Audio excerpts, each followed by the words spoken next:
Oke, selamat malam. Assalamualaikum warahmatullahi wabarakatuh, kawan-kawan semua. Eh, Waalaikumsalam warahmatullahi wabarakatuh. ya, selamat bergabung kembali di materi pengetahuan umum. Malam ini kita lanjutkan sedikit pengetahuan seputar Indonesia dan tambahan beberapa pengetahuan seputar dunia, pengetahuan-pengetahuan yang populer lah, gitu ya. Oke, kita lanjut aja. Nah, eh,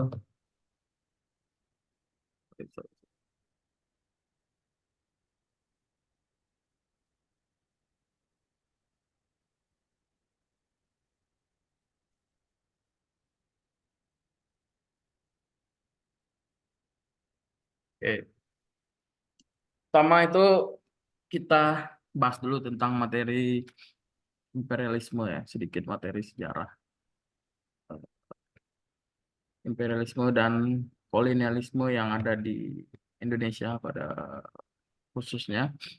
Jadi kalau yang kita lihat di slide ini ada beberapa peristiwa penting, namun sebelum kita masuk ke beberapa tanggal-tanggal atau tahun-tahun penting pada saat imperialisme tersebut, kita bahas dulu apa itu kolonialisme, apa itu imperialisme, apakah mempunyai kesamaan atau tidak, ataukah berbeda, ciri-cirinya seperti apa, ini kita bahas.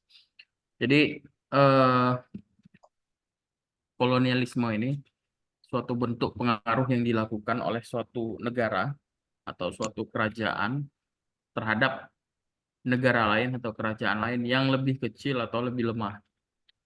Biasanya eh, hal ini terlihat dalam bentuk penjajahan atau penaklukan atau penguasaan suatu wilayah.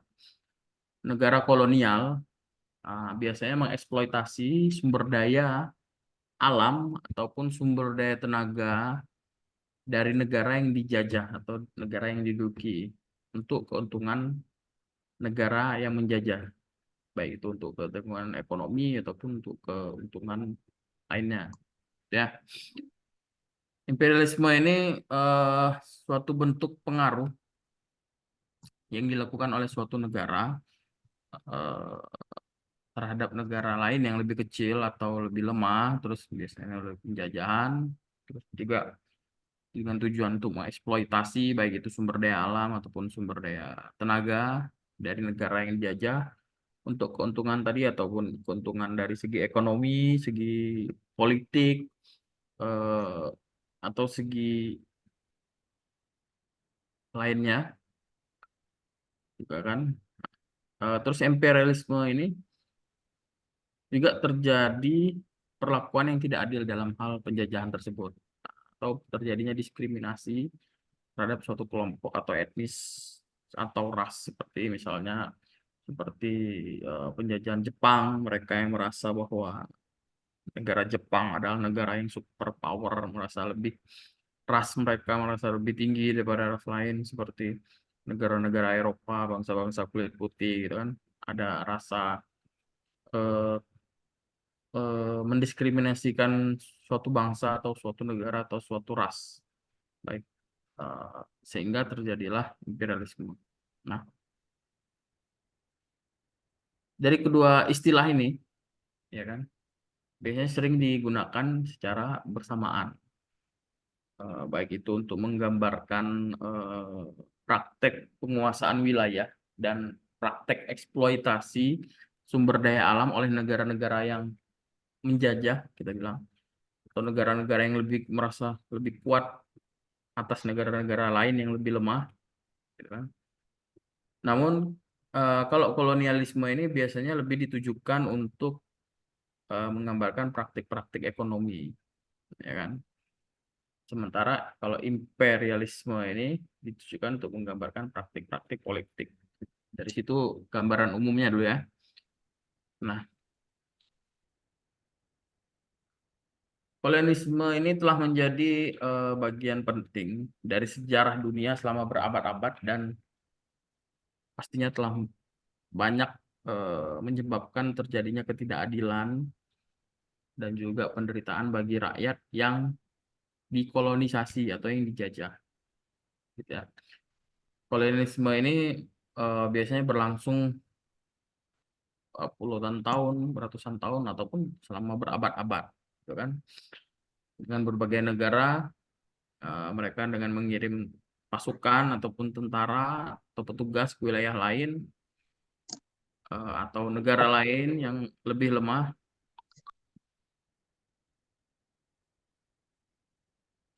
karena eh, yaitu dengan tujuan untuk mengendalikan baik dari dan juga mengambil keuntungan baik dari segi ekonomi ataupun dari segi politik, mengendalikan dan mengeksploitasi juga. Em, eks- Kolonialisme ini dimulai di Indonesia ini pada abad ke-15 seperti yang kita lihat di slide. Itu dimulai pada tahun 1500-an ya. 1500-an eh, ketika negara-negara Eropa mulai mengirimkan masing-masing armadanya untuk menjelajah ke seluruh dunia. Mulai dari Amerika, penjelajahan ke benua Amerika, dilanjutkan ke benua-benua Afrika, lalu menyebar sampai ke benua Asia. Ya, dengan tujuan untuk mengambil wilayah-wilayah yang mereka datangi tersebut, gitu kan? Eh, Sementara untuk eh, pada masa-masa kerajaan dimulai pada tahun-tahun sekitar abad ke-15, lalu dilanjutkan juga pada saat masa-masa Perang Dunia Pertama. Untuk kolonialisme ini pun masih berlanjut. Meskipun perang itu tidak terlalu banyak mempengaruhi negara-negara yang terlibat, tapi negara-negara yang eh, memiliki jajahan itu tidak terlalu berpengaruh, gitu kan. Justru sebaliknya, dengan pada saat perang, terutama Perang Dunia I, negara-negara yang punya wilayah jajahan menjadi lebih kuat karena mereka memperkuat posisi mereka, pasukan-pasukan atau tentara-tentara yang mereka ditempatkan di wilayah-wilayah jajahan itu mempunyai posisi wilayah yang strategis, gitu kan. Nah, lalu pada masa Perang Dunia Kedua, lanjut lagi, kolonialisme ini mulai agak eh, terjadi kemunduran sehingga hmm, negara-negara yang tadinya menjajah atau melakukan kolonisasi eh, mulai terlihat lemah, gitu kan, dan mulai terlihat kurang mampu untuk mempertahankan wilayah yang dijajah, gitu. Nah, selain itu juga Perang Dunia Kedua juga menyebabkan negara-negara yang dikolonisasi atau dijajah itu, negara-negara yang tadinya terjajah mulai melakukan eh, pergerakan perlawanan untuk memperoleh kemerdekaan dan untuk mengakhiri era kolonialisme atau penjajahan. Meskipun eh, pada akhirnya banyak negara-negara yang dijajah atau dikolonisasi itu sudah memperoleh kemerdekaan, namun bukan berarti kolonialisme itu sudah hilang, gitu kan. Namun tetap masih ada pada masa sekarang juga. Namun eh, bentuknya tidak lagi sama seperti sebelumnya, gitu kan. Kalau sebelumnya itu mereka mengkolonisasi itu dalam bentuk penguasaan wilayah terhadap suatu negara, gitu kan. Untuk sekarang ya mereka menguasai dengan secara tidak langsung, ya mengeksploitasi sumber daya alam, terus melakukan apa eh, politik-politik yang tujuannya untuk mempengaruhi suatu negara agar bisa mengendalikan perdagangan atau ekonomi suatu negara tersebut, ya. Lalu bentuk-bentuk kolonialisme ini apa aja sih? Nah, jadi kolonialisme ini ada bentuknya juga ternyata, ya kan? Antara lain yang pertama kolonialisme politik, gitu kan. Ini merupakan bentuk kolonialisme ya di mana suatu negara atau kerajaan atau korporasi lah. Kalau zaman sekarang nih tidak cuma suatu negara yang bisa menjajah suatu negara, tapi suatu korporasi atau korporasi ini semacam perusahaan atau apa organisasi itu bilang ya, organisasi eh, yang profit oriented dengan cara mengambil alih pemerintahan suatu wilayah. Itu namanya kolonialisme politik. Dan mengendalikan kebijakan politik di negara atau di wilayah tersebut. Itu yang pertama. Terus yang kedua, kolonialisme ekonomi. Jadi sesuai dengan namanya, jadi kolonialisme ini terjadi di suatu negara atau suatu wilayah eh, dengan cara mengeksploitasi sumber daya alam dari negara yang dikoloni tersebut untuk keuntungan ekonomi, gitu ya. Terus yang ketiga ada kolonialisme kultural, di mana suatu negara atau suatu organisasi atau korporasi ini mencoba untuk melakukan mengubah atau bahkan mungkin menghilangkan budaya dari suatu negara sehingga digantikan dengan budaya negara yang mengkolonisasi tersebut, gitu kan. Ya, seperti sekarang kan sudah kita lihat juga lah beberapa eh, apa namanya budaya-budaya di Indonesia yang sudah mulai agak luntur ya, eh, mulai tergantikan dengan mulai belum bukan tergantikan sih, mulai terpengaruh oleh budaya-budaya luar. Nah, yang ditakutkan oleh para eh, apa pemimpin-pemimpin di Indonesia ini, budaya-budaya kita ini yang tadinya terjaga dengan erat itu ditakutkan akan luntur, bahkan takutnya hilang juga gitu ya.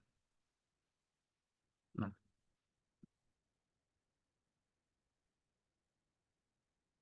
lalu imperialisme ini ada juga bentuknya, selain tadi kolonialisme ada imperialisme juga. Imperialisme ini ada beberapa contoh gitu atau beberapa bentuk. Yang pertama itu imperialisme pertama sama imperialisme politik, yaitu mencoba untuk mengendalikan politik suatu negara dengan cara menanamkan pemimpin, dengan cara memasukkan pemimpin atau menyusup ke dalam pemimpin atau calon pemimpin yang sesuai dengan kepentingan dari negara yang akan melakukan imperialisme terhadap negara tersebut, gitu kan. Terus ada imperialisme juga, imperialisme ekonomi sama kurang lebih, yaitu untuk mengendalikan perekonomian suatu negara dengan tujuan untuk mengambil keuntungan baik dari sisi perdagangan atau investasi, bisa juga dengan modus ya melakukan pinjaman pinjaman pinjaman hutang luar negeri bisa juga, gitu kan. Nah, ada juga imperialisme kultural sama mencoba untuk mengendalikan budaya suatu negara dan menyebarkan ideologi suatu negara terhadap negara lain, baik itu eh, falsafah negara atau agama suatu negara dan juga gaya hidup suatu negara, ya. Terus ada dua lagi tambahan, yaitu imperialisme militer, yaitu ya menggunakan kekuatan militer untuk menguasai suatu negara lain, gitu kan, serta ya tujuannya tidak lain dan tidak bukan untuk mengendalikan kekayaan dan sumber daya alam supaya dieksploitasi terus-menerus. Lalu yang terakhir itu ada juga imperialisme kolonial. Imperialisme kolonial ini eh, jadi jika suatu negara yang menguasai suatu wilayah atau negara lain, gitu kan, langsung mendirikan koloni atau mendirikan apa menyatakan suatu daerah itu menjadi bagian dari negara yang menjajah, seperti itu ya. balik lagi tujuannya itu untuk apa? Untuk ya mengendalikan sumber daya alam dan juga eh, kekayaan dari suatu negara yang dijajah gitu ya. Saya izin on cam dulu kawan-kawan. Saya mau ini apa? eh, Mau screenshot Mas Abil kalau bisa on cam bentar sama Mas Agung sama Mas Hengki. Udah on cam belum coach? Oke, Soalnya nggak aman. kelihatan di sini layarnya. Cuma wajahnya baru setengah. Udah belum coach? Udah siap. Mas Hengki, Kayak mana cara ngeliatnya coach? Oh ini deh. ya bisa on cam. Bentar kok. Saya screenshot dulu bentar. Sekut, Ya, satu. screenshot sekut. Ya, Mas Abil udah hilang pula dia. Oke, Bil, naik sedikit Mas Abil, turun dikit. Oke, ke kanan di. Sip, mantap. Oke, ya, tengok kamera. Satu, dua, sebelum pas kok. ulang ya. Oke, standby. Yuk, satu, dua, tar. Standby, satu, dua, tiga.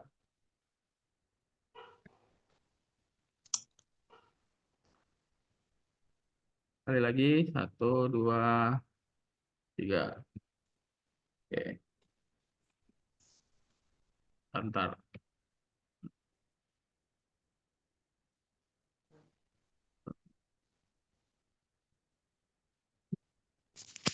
Apa sinyal ini?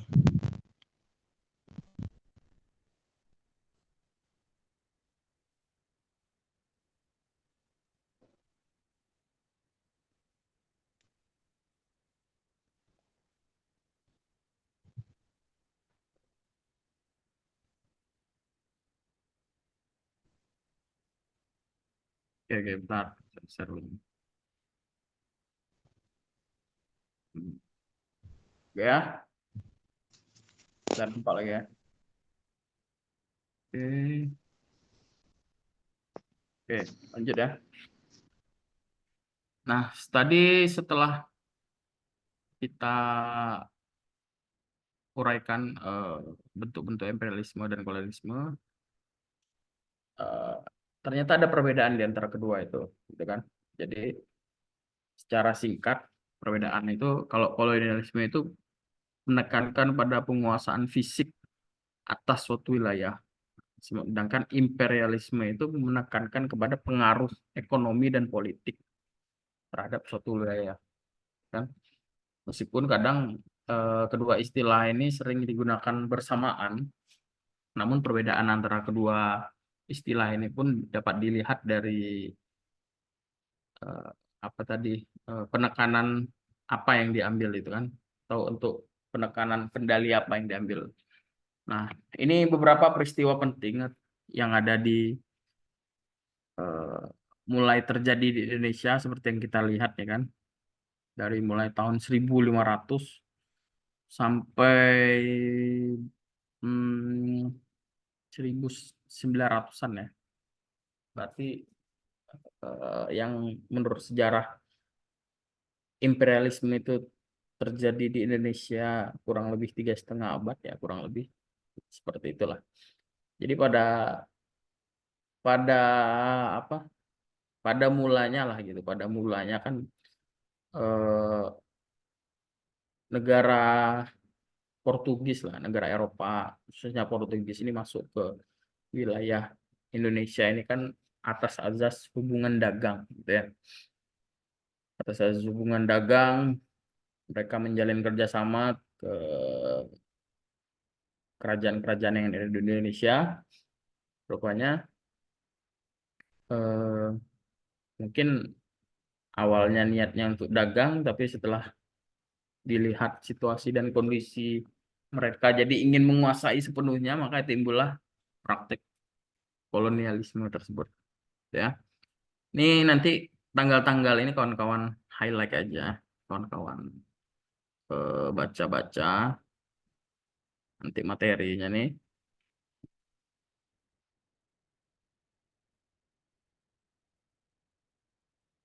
materinya ini nanti apa kita share seperti biasa. Oke. Nah, ini masih lanjutan dari beberapa peristiwa, terutamanya perjanjian-perjanjian penting yang terjadi dalam sejarah Indonesia gitu ya. Jadi kita lihat yang populer gitu kan, yang KMB, Konferensi Meja Bundar, terus Rumroyen. Rumroyen ini antara Emrum sama si Royen, makanya disebut perjanjian Rumroyen. Ada juga perjanjian Renville, karena terjadi di atas kapal KM Renville gitu. Terus ada perjanjian Linggarjati. Nah, ini beberapa perjanjian-perjanjian penting ya pada masa sejarah. Nanti kawan-kawan bisa lihat juga ini. Ini juga termasuk pada masa imperialisme dan kolonialisme di Indonesia. Nah, ada juga beberapa perlawanan atau perlawanan sehingga terjadinya perang di Indonesia.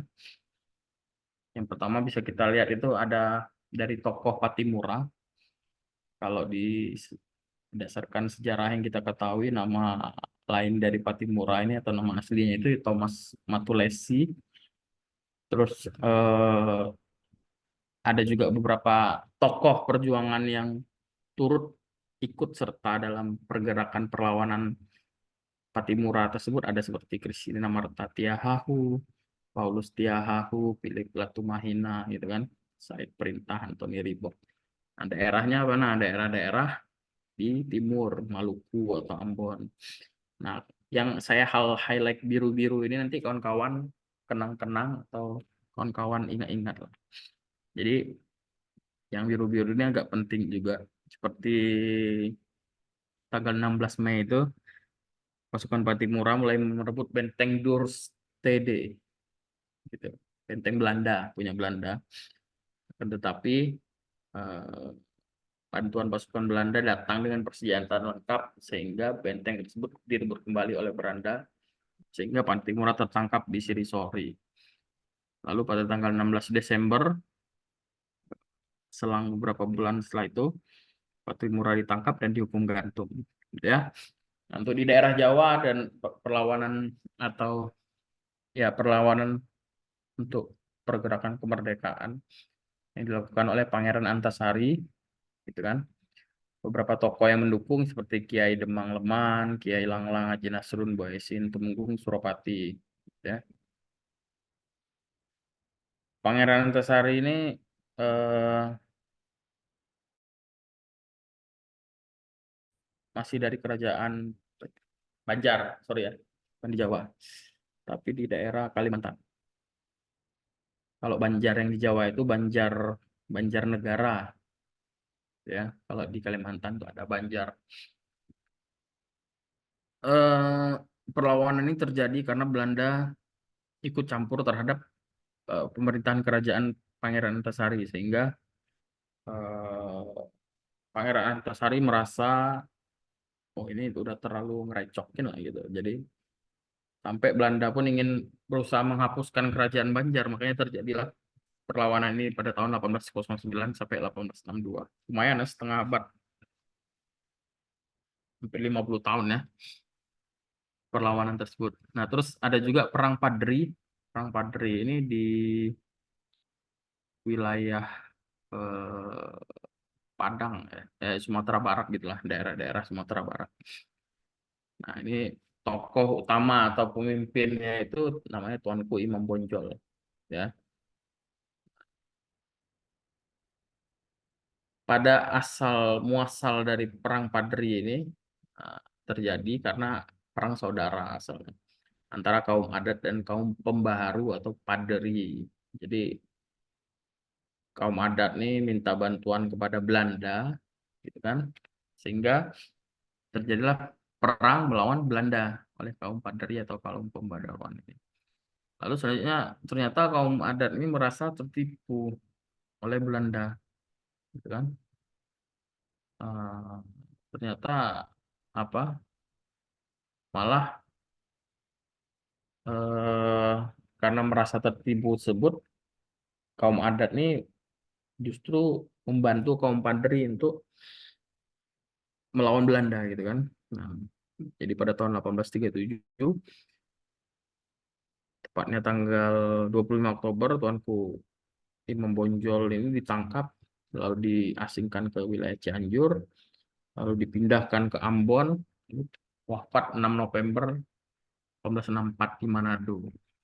Nah, ada juga selanjutnya perlawanan di Ponorogo. Nah, ini kalau ini baru di daerah Jawa nih. Ini terkenal sekali ya, Pangeran di Ponorogo. Nama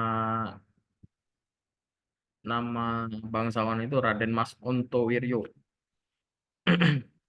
Nah, catatan pentingnya ya kan, ada latar belakang peperangannya, terus eh, latar belakang tahun kejadian perang, terus dan juga apa, kapan ditangkap Pangeran Diponegoro itu, dan juga ditangkap dengan cara apa, di highlight ini nanti kawan-kawan bisa lihat.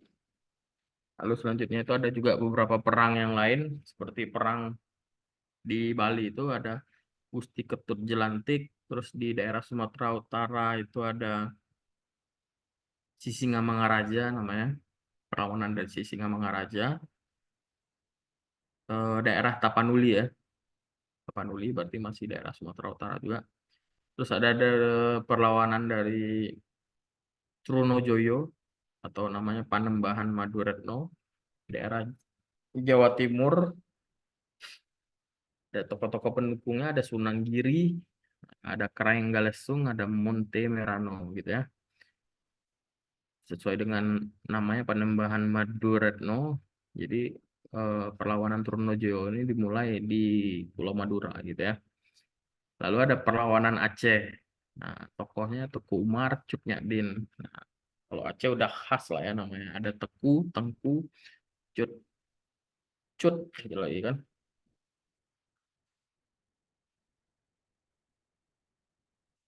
Ada juga perlawanan Untung Suropati. Untung Suropati ini daerah Jawa Timur juga.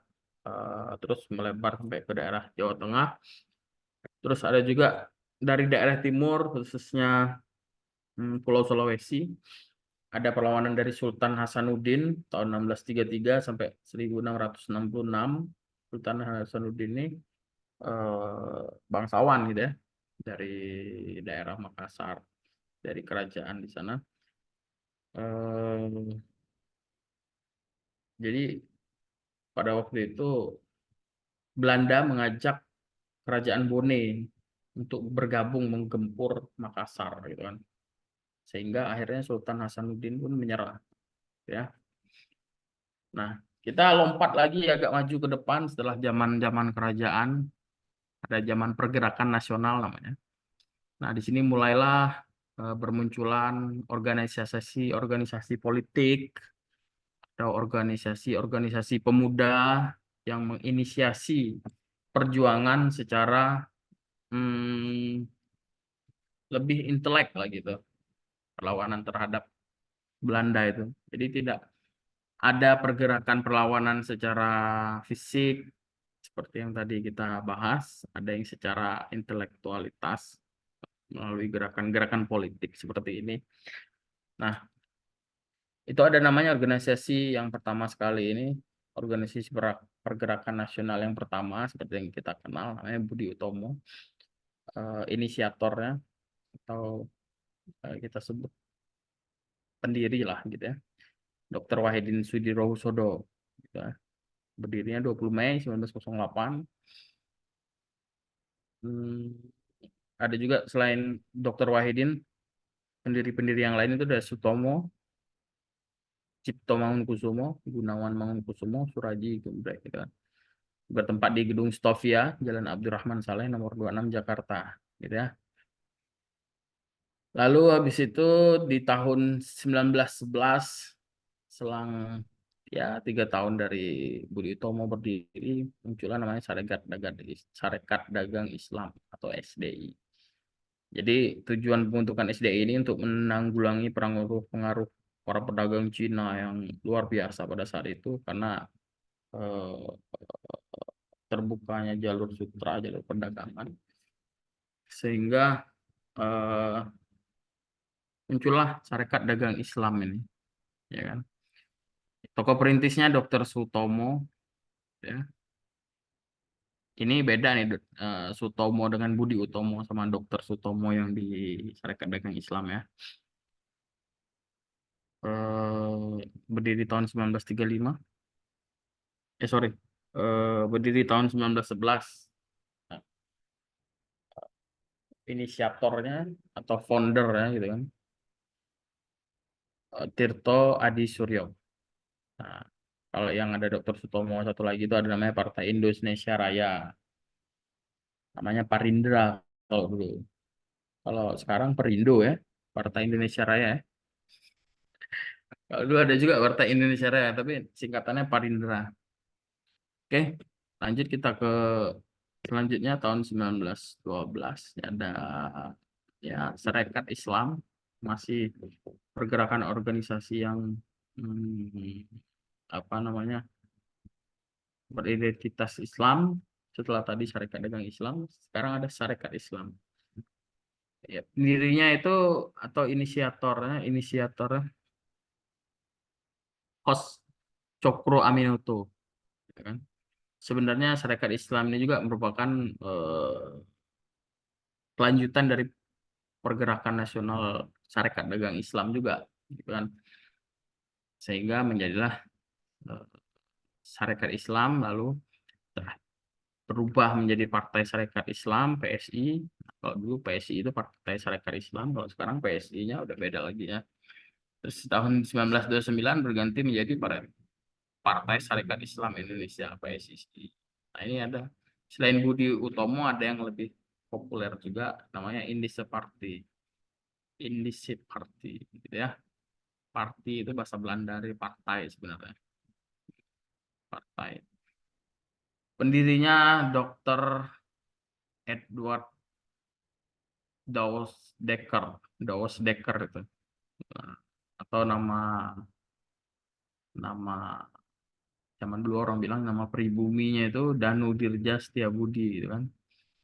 Terus ada Dr. Cipto Mangunkusumo, foundernya, dan Suwardi Suyarindar atau dikenal sebagai Ki Hajar Dewantoro. 3 orang ini disebut sebagai 3 serangkai pada waktu itu. Berdiri tahun 1912, tepatnya 25 Desember di Bandung, ya kan? Lalu ada partai-partai yang lain seperti Perhimpunan Indonesia, Partai Nasional Indonesia, PNI. Ini ada tokohnya, Presiden pertama Soekarno.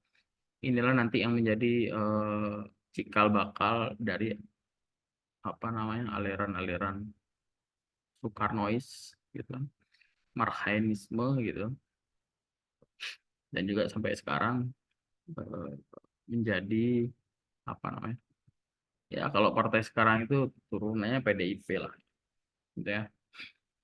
Ada juga Partai Nasional Partindo, ada juga Partai Nasional Indonesia Baru PNI Baru. Ini pecahan dari apa namanya PNI yang lama gitu ya. Jadi PNI ini didirikan karena tidak setuju dengan pembubaran PNI yang lama gitu ya, sehingga terjadilah PNI baru. Terus namanya Gerindo, Gerakan Rakyat Indonesia. Muhammadiyah, nah ini Muhammadiyah ini sampai sekarang tetap menjadi organisasi apa deh, bukan merupakan sebuah partai lah gitu pada intinya. Nah, seperti apa namanya Nahdlatul Ulama gitu kan, tetap organisasi sehingga dia tidak menjadi partai. Ada juga partai-partai yang lain seperti Taman Siswa didirikan oleh Ki Hajar Dewantara, terus Gabungan Politik Indonesia GAPI, Indonesia Study Club ISC, Persatuan Bangsa Indonesia, Perhimpunan Pelajar Indonesia, terakhir ada Jong Indonesia, ya. Terus sekilas mengenai pergerak imperialisme dan kolonialisme termasuk sampai masa pergerakan nasional Indonesia. Kita masuk ke pengetahuan-pengetahuan dunia. Oke. Nah, kalau di slide ini sebenarnya saya hanya tampilkan ya pengetahuan-pengetahuan populer lah, seperti benua Afrika dan negara apa saja, benua Amerika dan negara-negara apa saja. Amerika itu dibagi menjadi Amerika Selatan, Tengah, Utara, apa saja negara-negara yang masuk situ gitu ya. Terus ada benua Asia, benua Australia, terus benua Eropa. Negara-negaranya bisa kita lihat di sini. Seperti Asia itu ada Asia Barat, Asia Selatan, Asia Tenggara. Seperti kita ini Asia Tenggara, Asia Timur, seperti negara-negara Asia Timur nih ya, negara-negara Cina, gitu ya, Jepang, Korea itu negara-negara Asia Timur. Terus Eropa pun sebenarnya ada juga, Eropa Utara, Eropa Timur. Cuman tuh di tabel ini enggak di ini kan, tidak dipecah. Nah, untuk benua Australia juga ada beberapa negara yang masuk ke dalam benua Australia, termasuk negara Australia itu sendiri. Ya. Selanjutnya ada beberapa lagu kebangsaan di seluruh dunia, gitu kan? Seperti kemarin kita pernah bahas soal lagu kebangsaan Allah Akbar itu dari mana lagu Allah Akbar? Ada yang masih ingat nggak?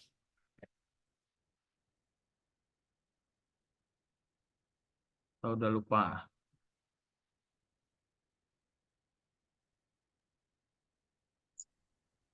Ada yang masih ingat nggak?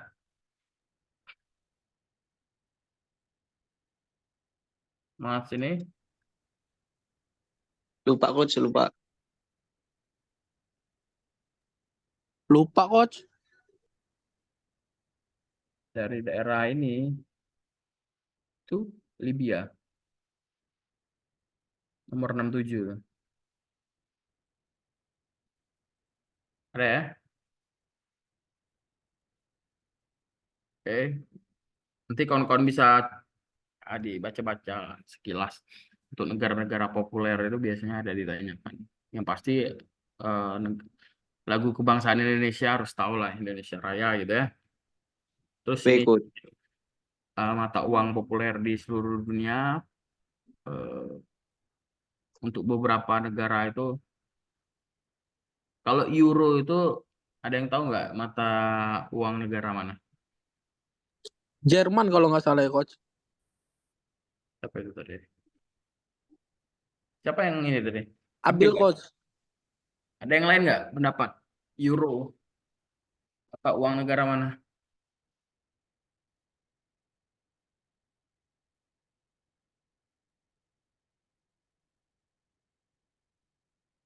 Nggak ada ya? Nggak ada pendapat lain? Kok di sini ada nggak euro? Coba tengok. Kira-kira. Jerman ya, coach ya. Kalau sama Prancis. Jadi euro itu sebenarnya mata uang yang disepakati oleh beberapa negara Eropa yang mereka gunakan di awalnya di Eropa gitu kan, habis itu menjadi mata uang eh, pertukaran mata uang asing di dunia juga. Mereka itu bertujuan untuk menyaingi kekuatan dolar pada masanya. Jadi euro itu mata uang yang dibuat oleh disepakati ya oleh beberapa negara yang ada di Eropa. Kalau untuk Jerman sendiri dia punya mata uang sendiri namanya mark gitu ya. Nah, seperti kemarin itu negara-negara di Asia ya kalau nggak salah. Ada juga yang sepakat untuk bikin mata uang baru untuk menyaingi kekuatan dolar sama euro gitu ya. Mata uang apa namanya ini?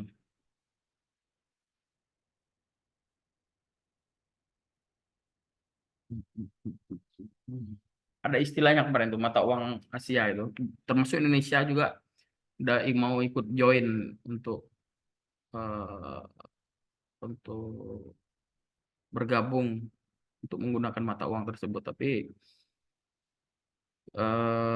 kayaknya belum terrealisasi gitu ya. Oke, kita lanjut. Nah, ini beberapa rekor yang ada di dunia, baik itu entah itu yang terbesar atau ter gitu lah ya. Nah, ini tanah hijau nih, tau nggak? Ya, itu daerah Greenland namanya, di daratan Eropa juga. Habis itu yang kedua itu ternyata yang terbesar itu lebih besar Irian dari, sorry bukan Irian. Kalau sekarang itu Papua. Papua dengan Kalimantan itu ternyata lebih besar Papua. Kalau kita lihat secara kasat mata kan Kalimantan ya kalau kita lihat di peta ya. Tapi ternyata kalau dari luas besarnya itu ya Papua gitu. Eh,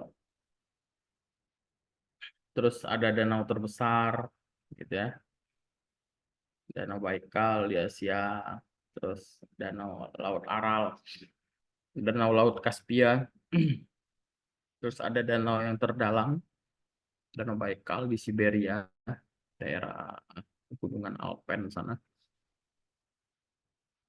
Terus ada sungai-sungai terpanjang di dunia, cukup apal 3 teratas saja lah, seperti sungai Nil, Amazon, Mississippi gitu ya. Terus ada negara yang terluas, sudah pasti Rusia. Sebelum Rusia itu sebagai sebuah Rusia, dulu namanya Uni Soviet gitu. Seperti negara-negara Ceko, Slovakia, Slovenia, Kroasia, eh, Kirgistan, Uzbekistan gitu kan. Ada Tantan itu di luar dari Pakistan ya. Eh, itu dulu tergabung dalam negara namanya Republik Uni Soviet. Nah, semenjak tahun 1080-an atau 90-an itu beberapa negara mulai memerdekakan diri sehingga eh, pada akhirnya Rusia pun harus merelakan mereka menjadi negara merdeka gitu ya. Oke, Kanada di Eropa. Kanada ini tetangga dengan Amerika, Amerika Serikat US, terus negara terluas kedua China, lalu Amerika Serikat sendiri 5 Brasilia, ya. Indonesia ternyata di peringkat 14. Oke, yang dihitung ini adalah luas daratan ya, perlu kawan-kawan ingat luas daratan. Tapi kalau luas wilayah, ya mungkin Indonesia urutan ke lebih luas karena kalau dihitung dengan lautan, lautannya juga ya. Terus ada negara terpadat, penduduknya tertinggi di dunia. Indonesia dulu peringkat 5, sekarang udah naik sedikit peringkat 4. Dulu zaman-zaman saya SD itu Indonesia ini peringkat 5 deh. Nah, sekarang udah bisa menyalip Brazil gitu ya. Jadi tingkat produktivitasnya cukup tinggi juga berarti ya. Udah bisa menyalip Brazil. Oke. Terus ada kota-kota terpadat di dunia, di India, namanya kota Mumbai. Nggak ada kota perindavan ya, Mumbai. Terus ada Kolkata, Karachi, Pakistan, dan lain sebagainya. Ada juga laut terluas, Laut Cina Selatan. Di atas Indonesia kita ini ada Laut Cina Selatan, Karibia. Karibia itu dekat Kepulauan Karibia, dekat benua Amerika. Laut Tengah, Laut Mediterania, dekat-dekat Timur Tengah, ya. Terus parit, hmm, parit terdalam.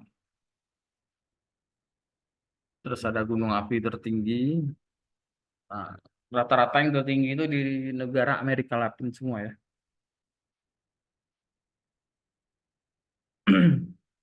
Ya, kalau yang paling tinggi sekali itu di Gunung Kilimanjaro di Afrika. Terus ada puncak gunung tertinggi ya Kalau yang di atas itu gunung api berarti dia masih aktif ya, masih menggelegar, gitu ya, masih tidak tidur gunung tersebut. Nah, ada puncak gunung tertinggi, Mount Everest, Godwin Austen. Nah, kebanyakan di Himalaya ini, puncak gunung tertinggi ini. Pegunungan-pegunungan di Himalaya, gitu ya. Terus ada samudra terluas di dunia, pastinya ya Samudra Pasifik lah. Habis itu Atlantik, baru ke India. Kita ini terletak di antara dua samudra, gitu kan, Samudra Pasifik dan Samudra India, terletak di antara dua benua, benua Asia dan benua Australia. Ya. Terus ada Palung Terdalam, Palung Mariana. Palung Mariana ini di daerah Amerika juga, dekat benua Amerika. Jadi kurang lebih dalamnya itu hampir 11.000 meter. Jadi kebayang berapa sangat dalamnya kemungkinan sinar matahari pun nggak masuk lagi sampai ke dasar itu. Namun untuk kehidupan flora dan faunanya masih ada. Ya. Terus ada garis pantai terpanjang, terus ada gurun pasir terluas. Ini kawan-kawan, pengetahuan-pengetahuan dunia populer nih ya, 1-2 soal adalah keluar kayaknya. Gurun pasir terluas, terus air terjun tertinggi, air terjun terbesar, terowongan laut terpanjang, dan terowongan terpanjang. Ada jembatan terpanjang, ada teleskop terbesar. Nah, ini ada negara-negara PBB dan tanggal join PBB atau loginnya. Jadi Indonesia sendiri sebenarnya pernah sempat keluar dari keanggotaan PBB ya. Biar kawan-kawan tahu bahwa eh, alasan keluar waktu itu kalau nggak salah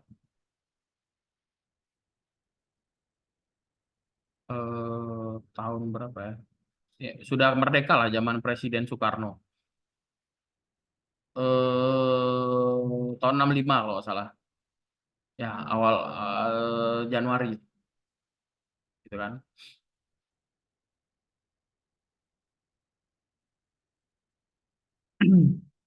Jadi sampai sekarang ada sekitar 192 negara yang bergabung di PBB. Sebelah kanannya kawan-kawan bisa lihat eh, tanggal bergabung atau tanggal login terhadap PBB. Indonesia itu mulai bergabung tahun 50 memang, tapi sempat keluar di tahun 65. Ya, karena pada waktu itu apa ya? eh, ada permasalahan di anggota Dewan Keamanan kalau nggak salah. Jadi Indonesia merasa merupakan negara besar, kenapa tidak dimasukkan kalau nggak salah, kurang lebih gitu. Nah ini beberapa nama-nama eh, penemu, penemu mesin uap, penemu mesin cetak, mesin ketik, penemu radio, penemu televisi, gitu kan, penemu lampu, gitu kan, penemu traktor, penemu sepeda ada di sini semua. Mesin itu Blaise Pascal, ya kan, yang terkenal itu penemu kapal api Robert Fulton, terus penemu pesawat terbang Wilbur bersaudara, Wright bersaudara namanya. Wright itu nama farm mereka, nama keluarga. Wilbur sama apa Oscar loh. Ya, kawan-kawan cukup nama-nama penemu ini ada kayaknya 1-2 soal. Terus ada nama-nama seniman juga, seniman yang terkenal, baik itu seniman seni lukis, artistik ataupun seni musik gitu ya, baik itu komposer ataupun ya komposer atau cipta lagu atau melodi ya, seperti Mozart yang kita kenal, Beethoven ya, yang kita apa familiar karya-karya ya. Nah, ini ada juga William Shakespeare yang terkenal dengan kisah Romeo and Juliet sama Ada satu lagi, apalah arti sebuah nama gitu ya.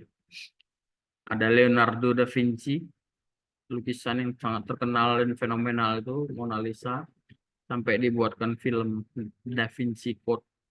Kalau udah pernah nonton itu, ya. Untuk dari Indonesia sendiri ada Raden Saleh. Nah, ini seniman lukis, ya. Jadi ada juga dari Indonesia yang sangat terkenal, Raden Saleh, atau nama aslinya itu Syarif Bustaman. Kawan-kawan perlu ingat ya, seniman yang sangat terkenal pada zaman sejarah dari Indonesia itu ya Raden Saleh. Terus ini ada beberapa keajaiban-keajaiban dunia seperti Menara Pisa, menara yang miring, dikarenakan gempa pada waktu itu di Itali. Terus ada Colosseum di Itali juga, Ka'bah Arab Saudi termasuk juga keajaiban dunia, Borobudur Indonesia, Menara Eiffel, Gedung Parlemen Inggris, terus Great Wall of China, tembok raksasa Cina, ada Sphinx dan piramid. Piramid yang terbesar di Mesir itu ada yang tahu nggak? Piramid apa? Ya ada namanya. Piramid Giza. Giza. Oke. Terus ada Taj Mahal. Taj Mahal ini kisahnya pun sedikit unik. Jadi Taj Mahal ini dibangun oleh seorang raja karena rasa cinta terhadap istri. Gitu. Mumtaz Mahal kalau nggak salah namanya. Ya. Oke. Slide kita eh,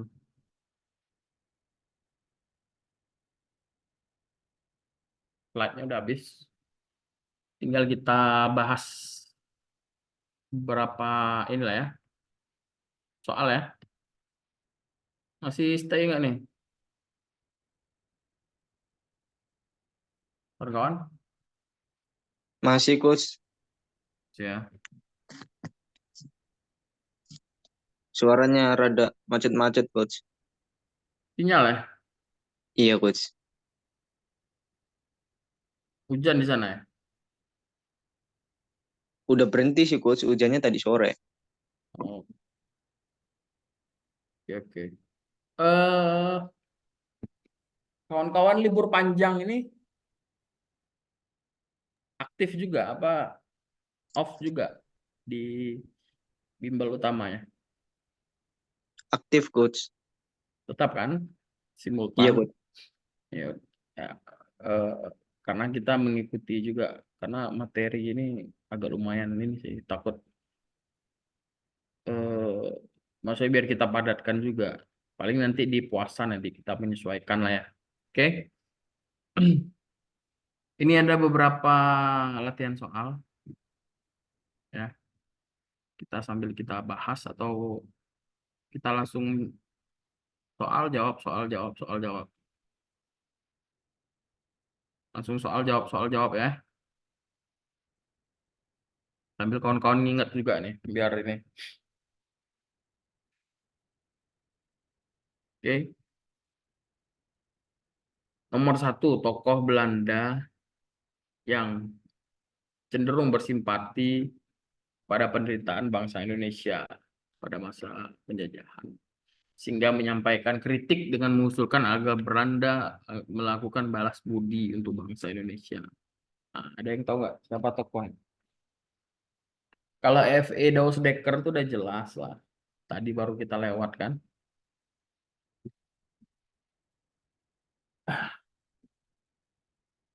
Ada yang tahu? Snouckurgronye itu emang apa dia orang Belanda juga yang politik adu domba itu kalau nggak salah. Jadi dia pelajari Islam, dia masuk Islam, namun dia rusak dari dalam. Kalau Baron van Hove ini gubernur Belanda pada masa penjajahan. Jawabnya D ya, Christian Theodor van de Venter. Oke. 2, lahirnya nasionalisme bangsa Indonesia.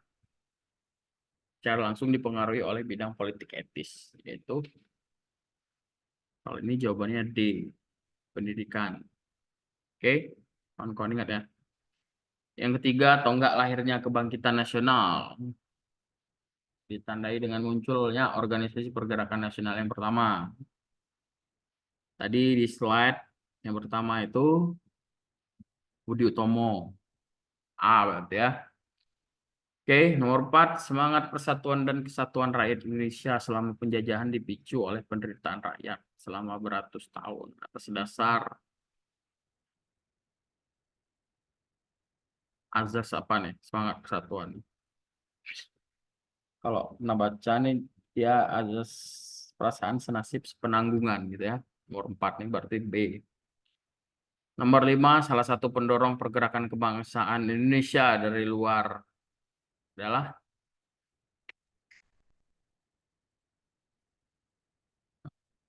ini terkait zaman sejarah ya. Jadi jawaban yang lebih tepat itu A, kemenangan Jepang atas Rusia. Jadi pada waktu itu negara-negara Asia ini terinspirasi lah terhadap kemenangan Jepang ini, sehingga eh, kebangkitan di beberapa di wilayah Asia yang menjadi tolak ukur itu adalah Jepang. Ya. Terus nomor 6, berikut ini adalah tujuan organisasi yang ditetapkan oleh Budi Utomo melalui Kongres pertama. Kecuali, berarti ada kecualinya.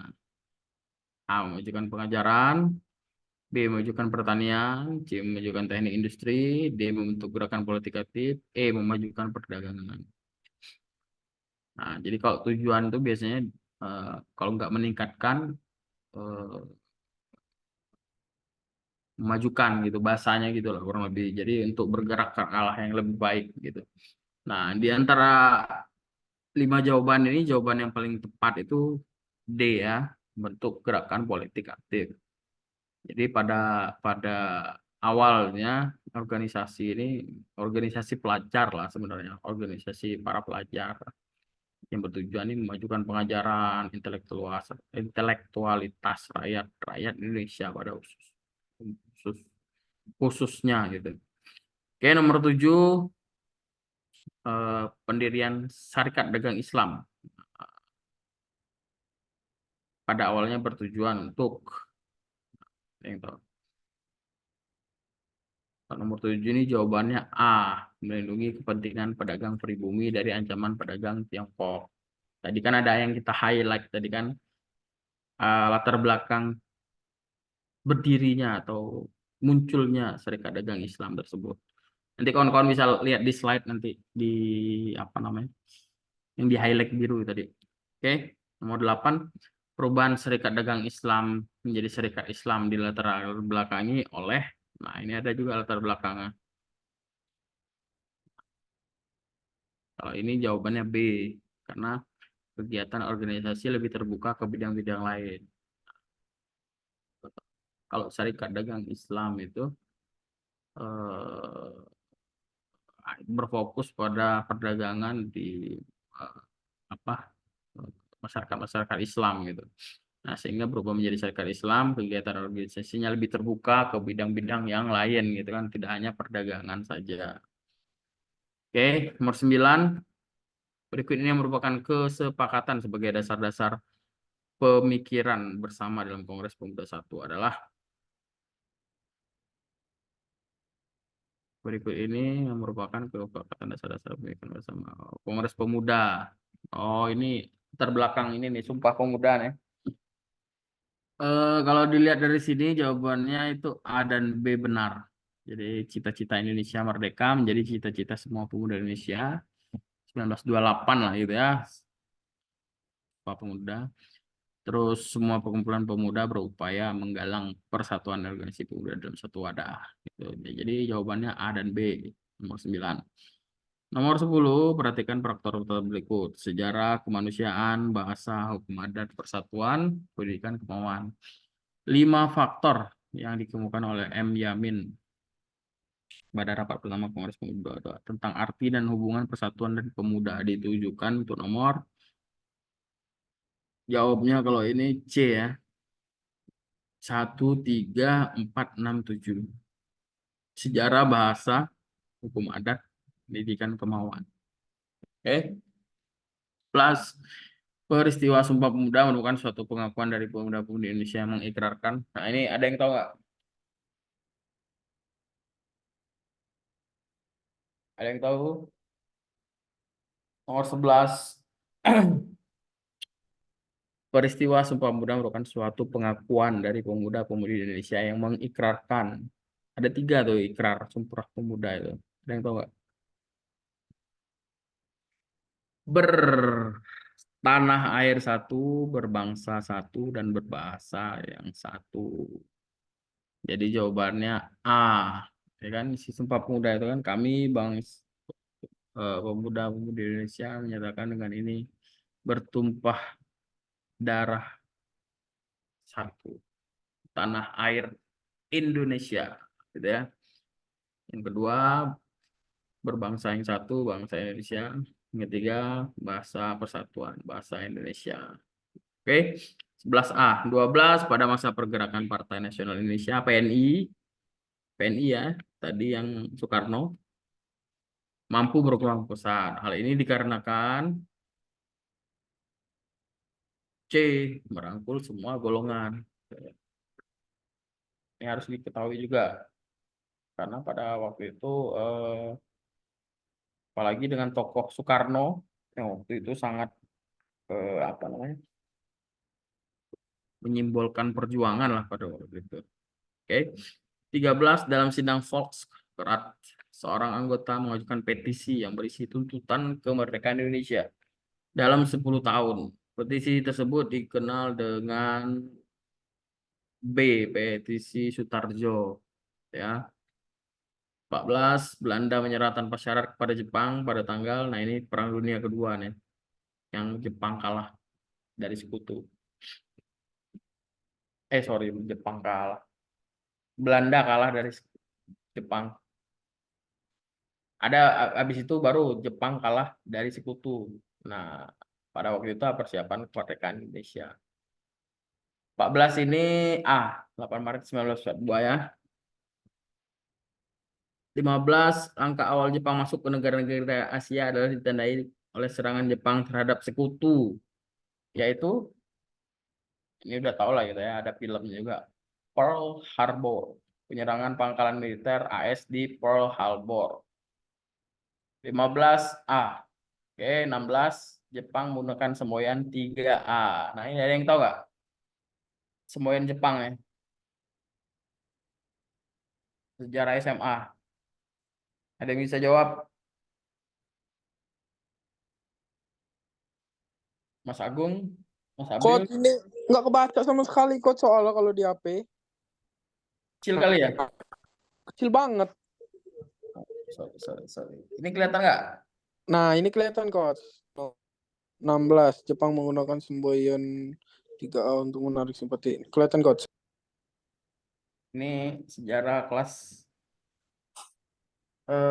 SMA lah kalau nggak salah. Nippon waktu itu. Nippon. Yang pasti dia ada cahayanya. Berarti kalau ini semboyan Jepang ini, kata kuncinya ada cahaya. Nah, jadi nanti kalian eliminir kata-kata yang nggak ada cahayanya. Berarti antara A sama B ya nanti ya. Nah, yang betul itu dia adalah A. Jepang pemimpin Asia, Jepang pelindung Asia, Jepang cahaya Asia. Oke. 17, tujuan Jepang memberikan janji kemerdekaan Indonesia menjelang akhir tahun 1944 adalah A, gitu kan, menarik simpati Indonesia dalam penggalangan dukungan untuk menghadapi sekutu. Jadi pada waktu itu, setelah tragedi Hiroshima dan Nagasaki, pembom atoman kepada Jepang oleh sekutu, ya kan. Nah, sebelum itu terjadi, jadi kan Jepang menyerang Pearl Harbor gitu kan, dengan tiba-tiba. Nah, Jepang perlu dukungan gitu kan. Nah, sehingga Jepang menjanjikan kemerdekaan kepada Indonesia pada akhir tahun 1944. Namun pada kenyataannya janji-janji tersebut hanya janji manis saja. Oke, 17A. 18. Pembuktian Jepang untuk memerdekakan Indonesia dibuktikan dengan pembentukan. Nah, ini sejarah juga. Ada namanya panitia-panitia. Ada yang tahu nggak? BPUPKI. Ya, Mantap. Coach. Siapa itu? Mas Abil ya? Ababil Putra, dipanggillah Abil. Ya, betul. Panjangan BPUPKI apa? Badan Badan apa ya? Tuh, pelajaran SMA ini, Coach. Lupa saya. Tapi kan baru lulus. Ya, Kalau saya wajar lah udah berapa belas tahun yang lalu.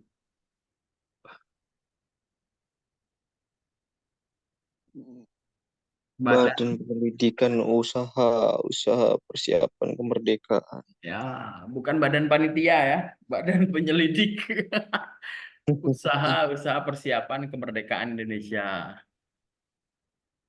Habis itu dia berubah menjadi PPKI kalau nggak salah. Panitia. Nah, kalau PPKI baru panitia persiapan. kalau Heiho ini apa, Coach? Eihun itu tentara Jepang. Oh, kalau Eihun kita TNI gitu ya. peta ini cikal bakal dari TNI juga sebenarnya. Eh, Membela tanah air, peta. Senendan itu juga ini Jepang juga.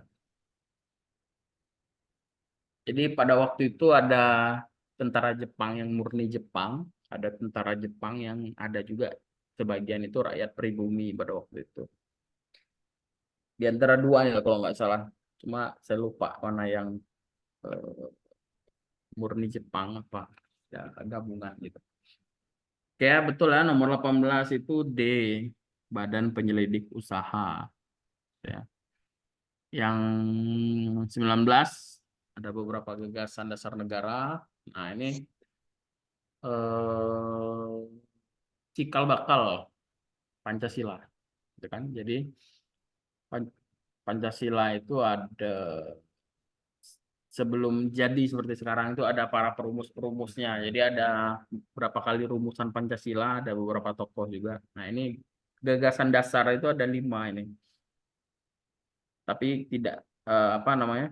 eh, karena ini hanya gagasan, jadi hanya sepenggal, ya sepenggal nggak nyampe satu kalimat lah, sepenggal frase. Nah, di sini di antara 5 gagasan dasarnya ada seorang tokoh yang menggagas peri kebangsaan, kemanusiaan, ketuhanan, kerakyatan, kesejahteraan rakyat. Siapakah tokoh itu? Kalau Insinyur Soekarno udah jelas. Tapi kalau Insinyur Oh, Soekarno itu ketuhanan yang nomor 1. Kalau yang ini, kalau peri kebangsaan yang nomor 1 itu Muhammad Yamin. Jadi jawabannya A. Ya, ada 4 apa 5 rumusan Pancasila gitu oleh 5 tokoh. Ada Soekarno, Yamin, terus Muhammad Atta ada juga kalau nggak salah. Ada 2 lagi saya lupa. Nanti kita bahas lah di pertemuan selanjutnya ya. Atau di wawasan kebangsaan ada nih biasanya disampaikan Coach Ray juga. Udah ada yang nyimak belum tentang Pancasila? Kalau nggak salah awal-awal lah. Nanti boleh ditanya juga ke Coach Ray ya nanti ya. Oke, nah itu. ini ada juga gagasan dasar negara juga. Nah, nah ini Soekarno. Soekarno bernomor berapa saja? Harus diingat Soekarno nomor berapa aja.